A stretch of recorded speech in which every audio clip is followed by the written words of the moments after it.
નમસ્કાર મિત્રો, ખેડૂત પોકેટ ચેનલમાં તમારું સ્વાગત છે। દેશ, દુનિયા અને ગુજરાતના તાજા, મોટા અને સૌથી મહત્વના સમાચાર જાણીએ તે પહેલા ચેનલમાં નવા છો તો ચેનલને જરૂરથી સબસ્ક્રાઇબ કરી લેજો। આગામી 48 કલાકમાં ઉત્તર ગુજરાત અને સૌરાષ્ટ્રના વાતાવરણમાં પલટો આવશે। હળવા માવઠાની શક્યતા હવામાન વિભાગે વ્યક્ત કરી। ઊંઝા માર્કેટ યાર્ડમાં જીરુના ભાવમાં ઐતિહાસિક ઉછાળો જોવા મળ્યો। પ્રતિ મણના ભાવ 7,000 રૂપિયાને પાર પહોંચ્યા। રાજ્યમાં આજથી ટેકાના ભાવે તુવેરની ખરીદી માટે ખેડૂતો ઓનલાઈન રજીસ્ટ્રેશન આઈ ખેડૂત પોર્ટલ પર શરૂ થયું। ખાતર વિતરણ રવિ પાક માટે રાજ્યમાં યુરિયા અને ડીએપી ખાતરનો પૂરતો જથ્થો હોવાનું કૃષિ મંત્રીએ ખાતરી આપી। નેનો ડીએપી ખાતરને લઈને મોટા સમાચાર। ખેડૂતોને ડ્રોન દ્વારા નેનો ડીએપીનો છંટકાવ માટે 50% સબસિડી આપવાની યોજનામાં લક્ષ્યાંક વધારવામાં આવ્યા। રવિ વાવેતર ગુજરાતમાં ચાલુ વર્ષે રવિ પાકનું વાવેતર 44.74 લાખ હેક્ટરને પાર પહોંચ્યું, જે રેકોર્ડ બ્રેક છે। મગફળીની નિકાસમાં વિદેશમાં ભારતીય મગફળીની માંગ વધતા સૌરાષ્ટ્રના યાર્ડોમાં ભાવમાં પ્રતિ મણ ₹50નો સુધારો જોવા મળ્યો। કિસાન સૂર્યોદય યોજનાની વાત કરીએ તો વધુ 200 ગામડાઓને દિવસે ખેતી માટે વીજળી આપવા યોજનામાં સામેલ કરવામાં આવ્યા। પશુપાલનના પશુપાલકોને ડેરીઓ માટે દૂધના ખરીદ ભાવમાં પ્રતિ કિલો ફેટ દીઠ ₹10નો વધારો જાહેર કરાયો।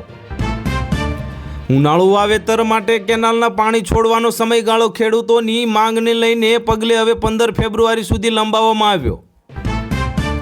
ડુંગળીના ભાવની વાત કરીએ તો બજારમાં નવી ડુંગળીની આવક વધતા ગ્રાહકોને ભાવમાં રાહત મળી। પ્રતિ કિલો ₹25ની આસપાસ ભાવ મળશે। બાગાયત સહાય ખારેક અને ડ્રેગન ફ્રૂટની ખેતી માટે નવી સબસિડી યોજના ફોર્મ આજથી સ્વીકારવામાં આવશે। પાણીના બચાવ માટે ટપક સિંચાઈ અપનાવતા ખેડૂતો માટે સબસિડી મંજૂરી પ્રક્રિયા વધુ સરળ બનાવવામાં આવી। સરકારનો મોટો નિર્ણય જાહેર કરવામાં આવ્યો। નલિયા અને ડીસામાં તાપમાન 8 ડિગ્રી સુધી ગગડતા કાતિલ ઠંડીનો અનુભવ થયો। ખેડૂતોને ખેતરમાં જ જમીન પરીક્ષણ માટે નવી મોબાઈલ લેબોરેટરી વાન દરેક તાલુકામાં ફાળવવામાં આવશે। 70 વર્ષથી ઉપરના વૃદ્ધોને ₹5 લાખની મફત સારવાર માટેના નવા કાર્ડ વિતરણની ઝુંબેશ તેજ કરવામાં આવી। આજે રાજ્યના 5000થી વધુ વિદ્યાર્થીઓને પીએમ આવાસ યોજના હેઠળ નવા ઘરની ચાવીઓ સોંપાશે। સૂર્યઘર યોજનામાં ગુજરાત ઘરે સોલર પેનલ લગાવવા માટેની સબસિડી હવે માત્ર 15 દિવસમાં ગ્રાહકના ખાતામાં જમા થશે। ધોરણ 9 અને 12ના વિદ્યાર્થીઓને માસિક આર્થિક સહાય આપવા માટેની ઓનલાઈન પોર્ટલ પર ડેટા એન્ટ્રી શરૂ કરવામાં આવી। વિધવા સહાય ગંગા સ્વરૂપા બહેનોની પેન્શન રકમમાં વધારો કરીને ₹1500 કરાય, જે આજથી જ જમા થશે।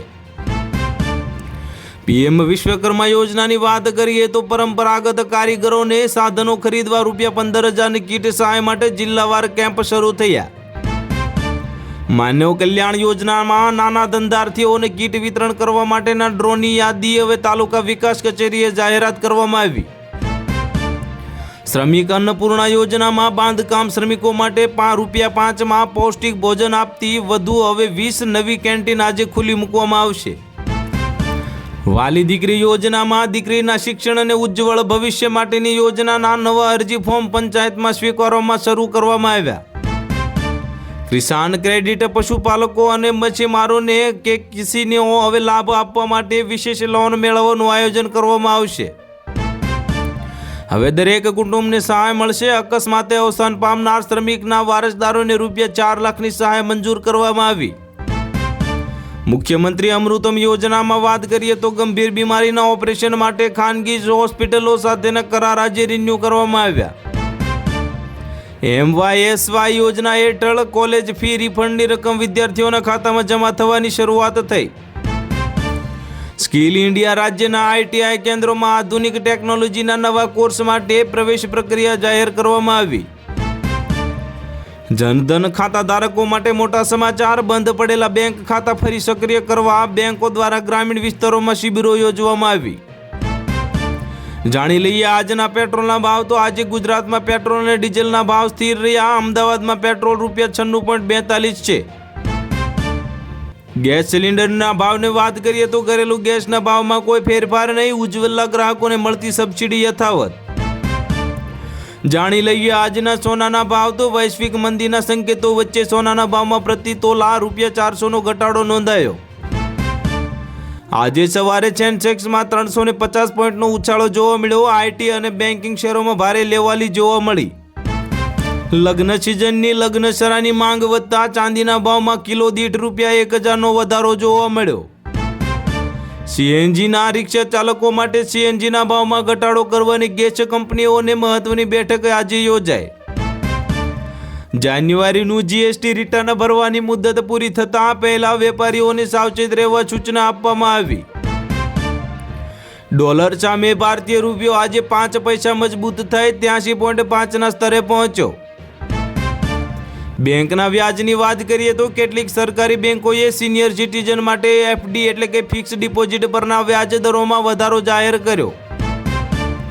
ડિજિટલ પેમેન્ટ યુપીઆઈ દ્વારા થતા નાના ટ્રાન્ઝેક્શન પર કોઈ ચાર્જ ન લેવા રિઝર્વ બેંક ઇન્ડિયાએ સ્પષ્ટતા કરી. હોમ લોનની વાત કરીએ તો બજેટ પૂર્વ કેટલીક બેંકોએ હોમ લોન પ્રોસેસિંગ ફી માફ કરવાની સ્કીમ લોન્ચ કરી.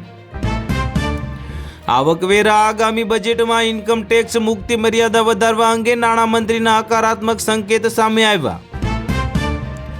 કોમર્શિયલ ગેસની વાત કરીએ તો હોટેલ અને રેસ્ટોરન્ટમાં વપરાતા 19 કિલોના સિલિન્ડરના ભાવમાં ₹20નો ઘટાડો નોંધાયો.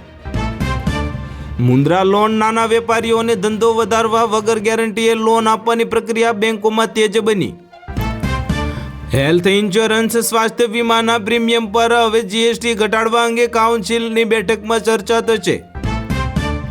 પ્રધાનમંત્રી મોદીની વડાપ્રધાન મોદી આજે દિલ્હીમાં રક્ષા ક્ષેત્રે આત્મનિર્ભર ભારત અંતર્ગત ઉચ્ચ સ્તરીય બેઠક યોજશે. ભાજપના સમાચાર એક સામે આવી રહ્યા છે. ગુજરાત ભાજપ દ્વારા 79 સભ્યોની નવી પ્રદેશ કારોબારી જાહેર કરવામાં આવી. વટવા વિસ્તારમાં તળાવ પાસેના અમદાવાદમાં 500થી વધુ ગેરકાયદે બાંધકામો પર એએમસીએ બુલડોઝર ફેરવ્યું. અક્ષય કુમાર મુંબઈમાં અભિનેતા અક્ષય કુમારની એસ્કોર્ટ કાર અને રિક્ષા વચ્ચે ટક્કર થઈ 2 લોકો થયા ઘાયલ. પાણીપુરી કાંડ સામે આવ્યો. અમદાવાદમાં સેમ્પલ ફેલ થયા બાદ આજે રાજ્યભરમાં પાણીની લારીઓ પર કડક ચેકિંગ. ગણતંત્ર દિવસ 26 જાન્યુઆરીની પરેડ માટે દિલ્હીમાં કુલ ડ્રેસ રિહર્સલ અને ચુસ્ત સુરક્ષા બંદોબસ્ત ગોઠવવામાં આવ્યો. રાજ્યની ગ્રાન્ટેડ શાળાઓમાં 7,000 શિક્ષકોની ભરતી માટેનું સત્તાવાર નોટિફિકેશન આજે પ્રસિદ્ધ થયું. વાત કરીએ જીએસઆરટીસી બસની તો જીએસઆરટીસી બસના દ્વારા મુસાફરોની સુવિધા માટે 50 નવી સ્લીપર કોચ બસો લોન્ચ કરવામાં આવી. વાયબ્રન્ટ ગુજરાત સમાચારની વાત કરીએ તો દાવોસ સમિટમાં ગુજરાતે ₹50,000 કરોડના નવા રોકાણના મહત્વના એમઓયુ કર્યા. મેટ્રો ટ્રેન અમદાવાદ મેટ્રો હવે રવિવારે પણ રાત્રે 11 વાગ્યા સુધી દોડશે. અમદાવાદ મ્યુનિસિપલ કોર્પોરેશન અને રેલવેનો મોટો લેવાનો નિર્ણય. દેશના સૌથી સ્વચ્છ શહેરોની યાદીમાં સુરતે ફરી એકવાર મોખરે સ્થાન જાળવી રાખ્યું. વાત કરીએ રામ મંદિર અયોધ્યાની તો અયોધ્યામાં મંદિર પ્રાણ પ્રતિષ્ઠાના 2 વર્ષ પૂર્ણ થતાં આજે વિશેષ ધાર્મિક કાર્યક્રમોનું આયોજન કરવામાં આવ્યું. ચૂંટણી કાર્ડ વોટર લિસ્ટમાં નામ સુધારવા માટે આજે ગ્રામ પંચાયતોમાં ખાસ ઝુંબેશ ચલાવવામાં આવશે. ઓનલાઈન ઠગાઈ રોકવા ગુજરાત પોલીસે નવી હેલ્પલાઇન અને વોટ્સએપ બોટ લોન્ચ કર્યો. આ મામલે તમારું શું કહેવું છે મિત્રો, કોમેન્ટમાં જરૂરથી જણાવજો. બજેટ સત્ર સંસદનું બજેટ સત્ર આગામી અઠવાડિયે શરૂ થશે, જેમાં મોટી આર્થિક જાહેરાતની અપેક્ષા. તો હાલ માટે આટલું જ. મળીશું નવી અપડેટ સાથે. જો વિડીયો પસંદ આવતા હોય તો વિડીયોને કરી દેજો લાઈક અને ચેનલમાં નવો હોય તો ચેનલને કરી દેજો સબસ્ક્રાઈબ.